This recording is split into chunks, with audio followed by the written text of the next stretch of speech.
Well, you've written a few books here now. Your latest book, The Complete Guide to Seed and Nut Oils. What is it about? Give us we can kind of gather that, but what encouraged you to write it, and what is something notable our listeners may be interested in? Well, the complete guide to seed and nut oils is just like the title says. It's going to walk you through how to grow, process, or even forage well more than 40 different plants that we talk about in this book. All different oil seed crops, things that you could grow right in your garden, things that may be growing in the wild, and we can gather these oil seeds and press them into delicious culinary oils right at home. So really, it's a how-to book filled with a decade of experience, and that was really my inspiration. We've been pressing seed and nut oils here at Small House Farm for just about a decade now, and this is the book that I wish I would have had when I got started. All the trials and tribulations that we went through, the learning curve, figuring out the process, how to grow the seeds and harvest the seeds, the best way to process and press the seeds, all these different steps.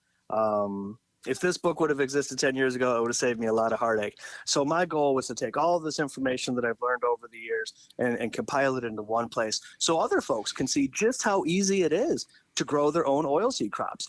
We use culinary oils in our kitchens almost with every meal, whether we're sauteing some veggies or a salad dressing or whatever it might be. It's a staple food as far as I'm concerned. But when we think about growing our own food at home and in our own gardens, we often don't think about oil.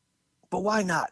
It's so easy to grow and it's really, really easy to press. So I'm trying to demystify the whole process so more gardeners can get out there and enjoy the benefits of fresh cold pressed oils right at home. When I saw your book, your new book come out, I instantly thought, well, number one, you're going to do you're teaching people how to press oils of things that you maybe can't find in the store, or if you can, they are a premium price because they're so, exotic, to lack of a better word, and oils in which you can press that they don't exist in the stores at all, and you can bring a different type of taste into your diet.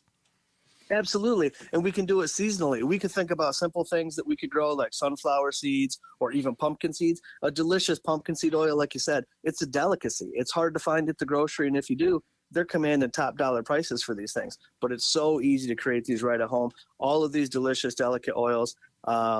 And it's relatively simple to do so. So I'm really hoping that I can break down all the steps in this book to show people every way that they can enjoy these oils right at home, for sure. For more information, please visit thewisconsinvegetablegardener.com.